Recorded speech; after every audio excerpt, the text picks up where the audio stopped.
everyone, I'm Tiffany Benson, one part of Team Benson, and I must say that being on a self-quarantine, because we're not required in Arizona, has really made me come up with a lot of new recipes for my garden for using vegetables, because we have so many amazing fresh vegetables back here, so I might as well cook them.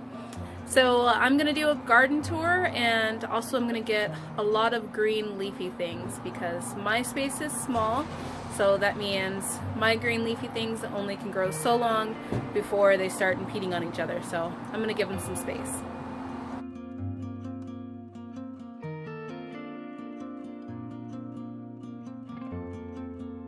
Alright guys, so I'm going to bed one. We have finally started making a little bit of a dent on the lettuce.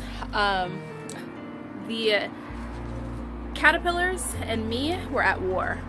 We basically were trying to eat it first. I let the lettuce get a little too crazy because at first we were only using it for Taco Tuesday, but then the lettuce just bursted and just started growing like mad. And so it was like, it was overgrown, and the caterpillars were like, sweet, lettuce is overgrown. And I'm like, no, I don't want caterpillars in my garden. So between me and the lizards, we got them under control. The lizards were happy to have all these little caterpillars and little things to eat. And, you know, I lost about a pound because I ate a lot more salads. So I'm gonna grab some Swiss chard out of here, and then also I'm making a dish with some spinach tonight. So I'm gonna grab that too. But look at this, guys. This is crazy. It's like a jungle in here. So I'm getting some of this spinach for dinner, and then I'm also just going to take out a lot of this Swiss chard. What we do is we always have Swiss chard in the refrigerator, chopped up, ready to go. It's part of my quick meals. So as the Swiss chard is growing outside, I always have Swiss chard that we can use inside, but I cut it when it gets like this. And since we just used all the ones in the house, I'm going to grab a lot of this. Okay guys, so I really went to town on that Swiss chard. When you have a small space garden, you have to be able to give your plants the room to be able to breathe. So if there's not airflow, then that gives you a lot of diseased leaves, and that gives you a lot of pests that can get in there. So I really take my Swiss chard all the way back down to about 1 or 2 leaves. As you can see, like these are like the new leaves that are just now coming in. And I do that probably about once a week. So I take all the Swiss chard that I have and I chop it up. I put it in the refrigerator in a Ziploc bag. It'll last up to 2 weeks, sometimes even more if you put it in a crisper, and I just let it grow back. But it'll be grown back within a couple of days. Alright guys, so this is a legit aggressive amount of Swiss chard. I'm gonna go stick this in the refrigerator because I thought that I had a big enough pot to be able to fit the Swiss chard and the spinach and the greens, but I do not. So I'm gonna go put this away, and I'm gonna be right back. Alright guys, I'm back. I got an empty one. So that was a lot of Swiss chard. One of the things I love to eat is Swiss chard sauteed with some onions, garlic, and tomatoes. I think it's an amazing flavor, and we eat it with any type of meat, so like fish or chicken or like pork chops. Actually, we had it for dinner yesterday when we used the rest of the Swiss chard, so I will insert a picture here.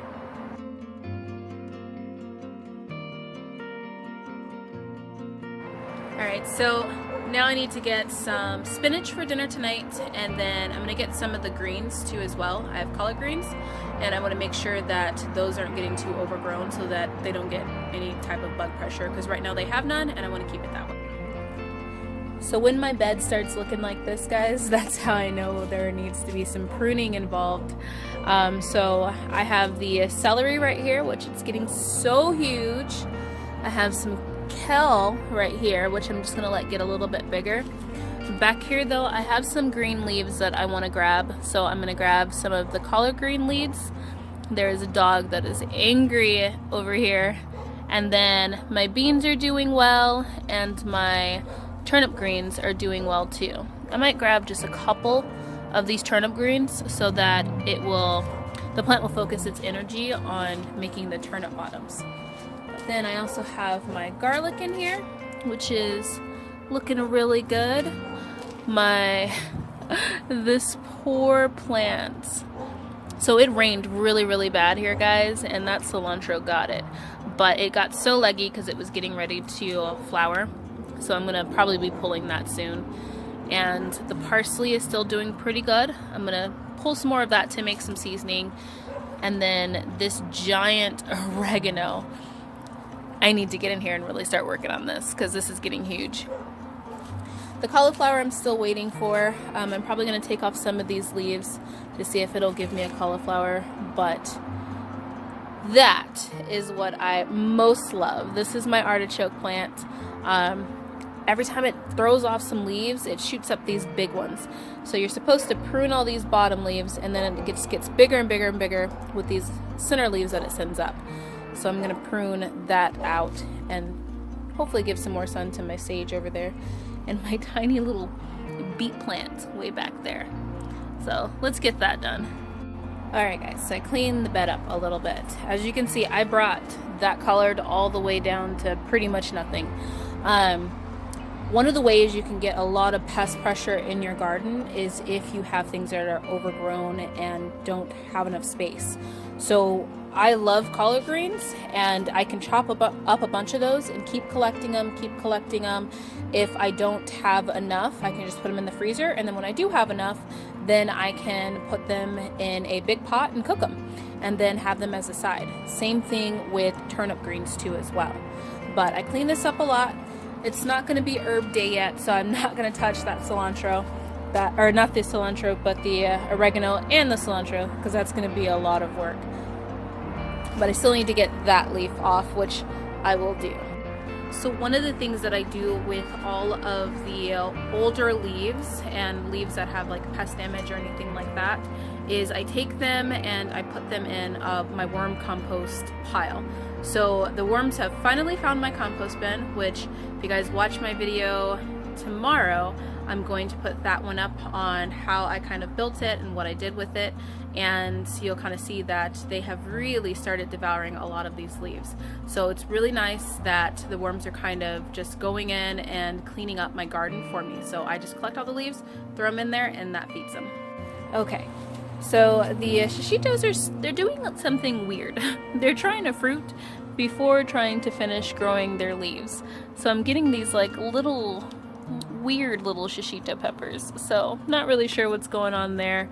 They got destroyed in the storm, so they kind of were in a stage where they were giving me shishitos, but now they are trying to put their leaves back.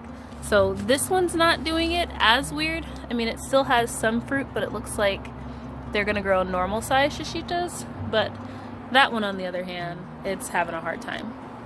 My cabbage back here is doing okay. It's trying to head up, so it's slowly getting there. The biggest thing now is just kind of keeping it pest free. This one is beautiful, and then this one is getting attacked by something.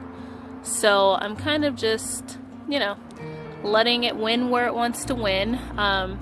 These ones I kind of use the outer leaves when I want to cook something, so just the outer leaves look good. It's just this one is a little bit messed up, so we'll just let that happen. What I'm really excited about though, guys, look at all of these tomatoes. There's one right there. There is one right there. There's one right there. There's one right there. There's one right there. Oh my god, there's even one right there. Look at this. This is amazing. I am so excited because I love tomatoes, and I promised Mr. Benson tomatoes for salsa. Oh look, there's even one right here. Look at that one. And all of them are so nice. So I'm excited.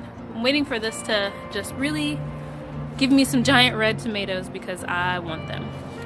My collards in this pot are doing really, really well too. I have some with a little bit of bug damage on them. Now I should have came out here and got these earlier, but I've been so busy and we've been eating a lot of other things, so I haven't gotten the collards, but I'm gonna come out and kind of clean these up right now. The parsley is still doing amazing over here on both sides too as well. So that's this little section. So I just saw a hummingbird and I'm so excited because one of the things I love to do in the spring is just watch the hummingbirds. I come out here in the morning with my coffee and I just watch them go on all the plants, and it's beautiful. So I plant flowers a lot, not only for the bees, but for me, for the hummingbirds. Now, you want to make sure that you are really pulling your greens as they get big enough in order to pull them. You can eat greens at any stage, but you want to make sure that you're getting them before the pest pressure starts in your garden. When you're growing an organic garden, you're not putting anything on it, so you need to make sure that you're doing that before the insects start seeing that it's ready. In Arizona, there's not a lot of green things, guys. We're in the desert, so when we have things, everybody wants a piece of it. So make sure you are pruning your plants. So I'm gonna go through the rest of the garden really quick so you guys just can see. That's all I'm picking today, but you can see what else we got. So this lettuce, we had eaten a lot of this one because I actually decided that we like it on tacos. I didn't like it before in salads because I thought it wasn't like kind of, I don't know, like thick enough. But on tacos it actually works really good. So I guess that one's not the bane of my existence. These beets are starting to do well. I planted a whole bunch of them, so it's gonna be like a fun game to see which one actually heads up. And then look at this, guys. These are the red scarlet runner beans. I have 2 of them. 2 out of the 3 germinated in the cold wet weather. So I'm gonna probably put 1 more over there so then we can have them go all the way up and make sure they really fill this trellis, because I want to put the squash down here. Now I've pulled all of the radishes, so I'm going to take all the wood chips out of this area, and I'm gonna just put the compost down and let the compost sit for a day or 2 before I put the seeds in for this trellis. I have some seeds, well actually I have some seeds going inside, so as soon as those plants are ready, then I will bring them out here.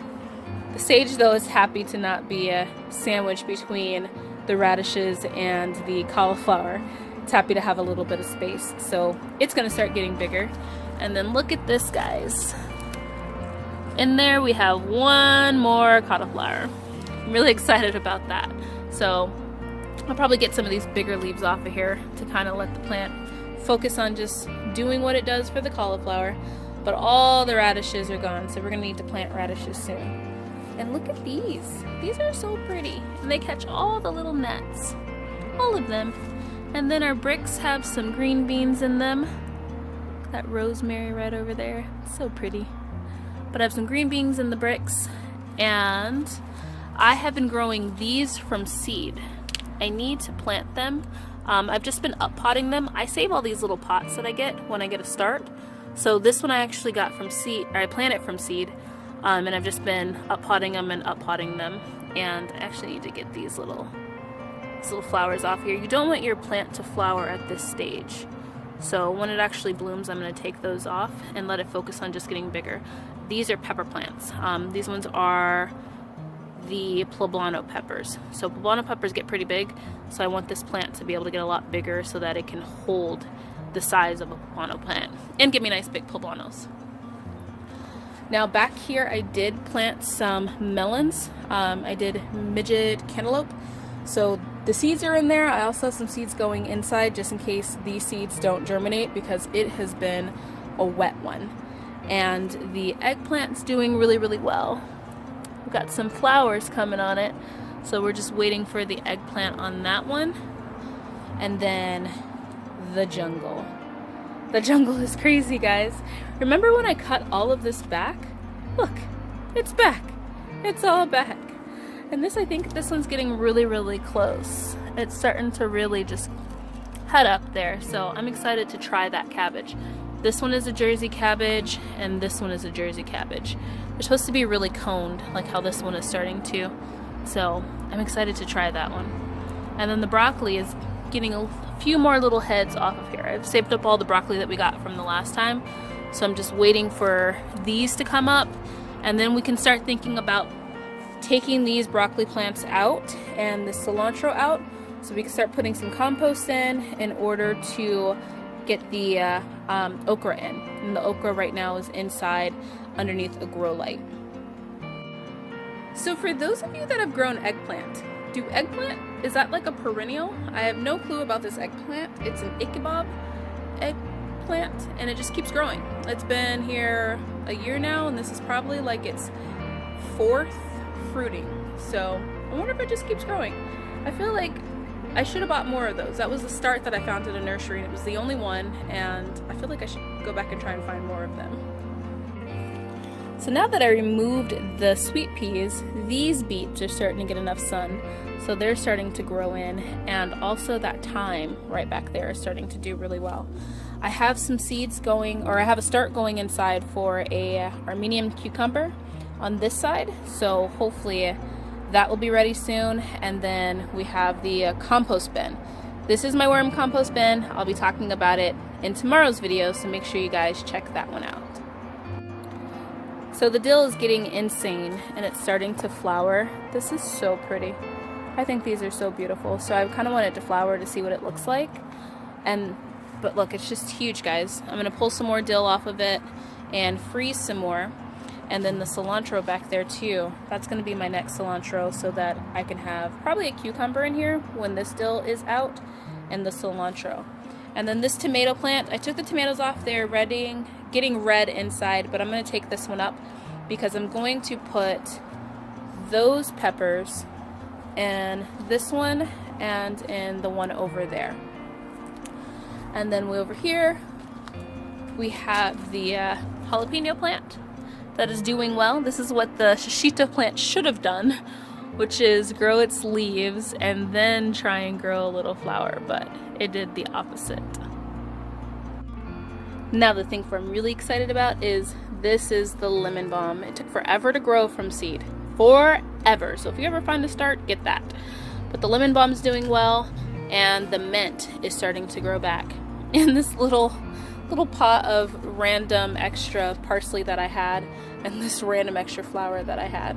So look at that, guys.